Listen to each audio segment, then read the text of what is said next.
दोस्तों, मैं संदीप कुमार आज के वीडियो में आप सबों को स्वागत करता हूं। आज का हमारा वीडियो बहुत ही महत्वपूर्ण है और मैं वीडियो जो लेकर के आया हूं वो वीडियो बहुत ही महत्वपूर्ण इसलिए है क्योंकि आज भी हमारे देश में कुछ अज्ञानता के कारण लोगों में ऐसी भ्रांतियां पैदा होती हैं जिसके कारण अपने भी बेगाने हो जाते हैं और अपनों पर भी अज्ञानता के कारण दोषारोपण करते हैं, लांछनाएं लगाए जाते हैं। वो सारी बातें जो हैं सिर्फ और सिर्फ कम ज्ञान या विशेष रूप से उसके बारे में समझ नहीं होने के कारण इस प्रकार के लांछनाएं लगाए जाते हैं। वीडियो देने जा रहा हूं, वो video sex determination in mind से संबंधित है। क्या? सेक्स डिटर्मिनेशन इन माइंड, जो मनुष्य में लिंग निर्धारण किस प्रकार से होता है, इसके बारे में हम आज आप लोगों को विस्तृत रूप से चर्चा करेंगे, जो हमारा ह्यूमन जेनेटिक्स से संबंधित है। और लोग कहते हैं, वो खास करके स्त्रियों पर दोषारोपण होता है कि आज हमारे यहाँ बेटी हो गई, बेटा नहीं क्यों नहीं हुआ, बेटा हुआ बेटी क्यों नहीं हुई। इस प्रकार के जो भ्रम एक दूसरे में पैदा होते रहता है, उसे मैं आपके सामने बिल्कुल स्पष्ट कर देना चाहता हूं कि इसमें किसी का दोष नहीं है। ये जो है हमारा इस वीडियो के माध्यम से स्पष्ट होगा। तो क्या है कि सेक्स डिटर्मिनेशन इन माइंड, मनुष्य में लिंग निर्धारण। तो लिंग निर्धारण होने के लिए क्या है कि मनुष्य में, यहां हमने डिटेल भी लिख दिया है आपको समझने के ख्याल से, तो मनुष्य में गुणसूत्रों की जो संख्या होती है वो 46 होती है। कितने गुणसूत्रों की संख्या 46 होती है। और मनुष्य जो है एक लिंगी है, ठीक है। और किसी संतान की उत्पत्ति के लिए उसमें जो है अंडाणु और शुक्राणु की स्थिति निश्चित रूप से होनी चाहिए। तो क्या है कि मनुष्य जब बच्चे को जन्म देता है तो उसमें क्या है कि एक माता का अंडाणु और एक पिता का शुक्राणु होना आवश्यक है, तभी बच्चे जन्म लेते हैं। और इसमें क्या है कि शुक्र जनन में अर्धसूत्री विभाजन द्वारा, क्या है, शुक्र जनन में अर्धसूत्री विभाजन द्वारा 2 प्रकार के गुणसूत्र बनते हैं। तो 2 प्रकार के क्या, जो कि यहां पर हमने जो बोला 46, मनुष्य में गुणसूत्रों की संख्या 46 है। तो क्या है कि तायस जोड़ी जो होती है, तायसवें जोड़ी गुणसूत्र जो है हमारा क्या चीज का होता है, एक गुणसूत्र का, अर्थात 22 प्लस x, यानी ये हमारा 23, ठीक है, 23।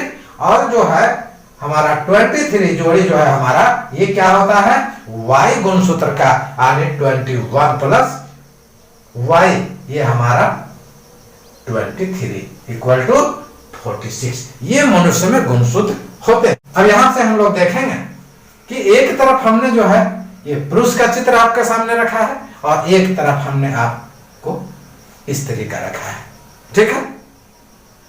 जब आपस में पति पत्नी में संबंध स्थापित होता है तो पुरुष जो है मुख्य रूप से X और Y गुणसूत्र को देने की क्षमता रखता है। क्या? X और Y गुणसूत्र पुरुष के पास में होता है और वो X या Y देता है। ध्यान से देखेंगे, इससे आपको स्पष्ट हो जाएगा। और जो अंधविश्वास है, जो भ्रम है, वो लोगों के बीच से कैसे दूर हो, इसके बारे में मैं आपसे जो है रूबरू हो रहा हूं। तो पुरुष जो है क्या देता है, X और Y देता है, और स्त्री जो है क्या देती है, वो सिर्फ और सिर्फ X ही देती है। X देने की ही क्षमता इसके पास में होता है, ठीक है।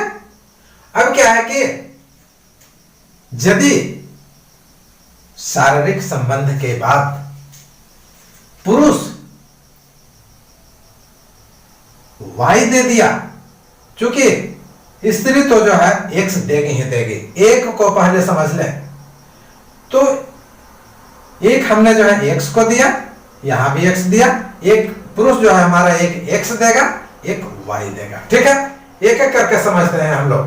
तो यदि हमारा ये वाई दिया पुरुष और स्त्री तो एक्स ही दी, तो ऐसी स्थिति में ये हमारा वाई और ये एक्स मिल करके क्या हो जाएगा, एक्स जो है लड़की दी और वाई जो है हमारा गुणसूत्र जो है लड़का दिया।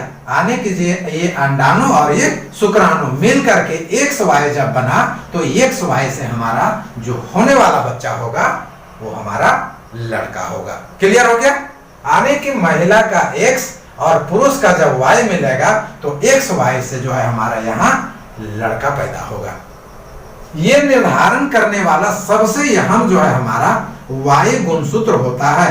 वाई से ही हमारा जो है मेल या फीमेल का निर्धारण होता है। अब यहां पर देखिए एक्स हमारा आ गया, तो एक्स गुणसूत्र जब पुरुष दिया, ठीक है, और महिला तो एक्स दी है, तो ये एक्स और ये एक्स मिल करके, यहां से देख रहे होंगे आप, ये एक्स और ये एक्स को, ठीक है, पुरुष का भी जो हमारा शुक्राणु था वो भी एक्स दिया और महिला जो है बेचारी वो एक्स देगी ही, उसके पास में जो है कोई ऑप्शन नहीं है एक्स के सिवा।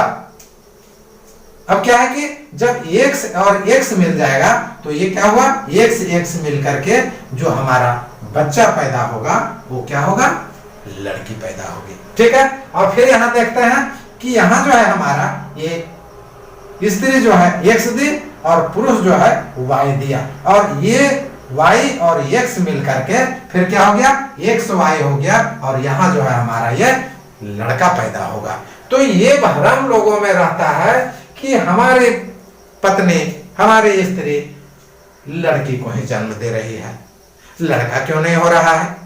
तो भाई हम कहते हैं कि इसके पास में जो है हमारा गुणसूत्र है वो एक्स है, ये भी एक्स है, और वैसे भी जो है ये किसी को जो है देने का नहीं है, ये बाय नेचर है ना।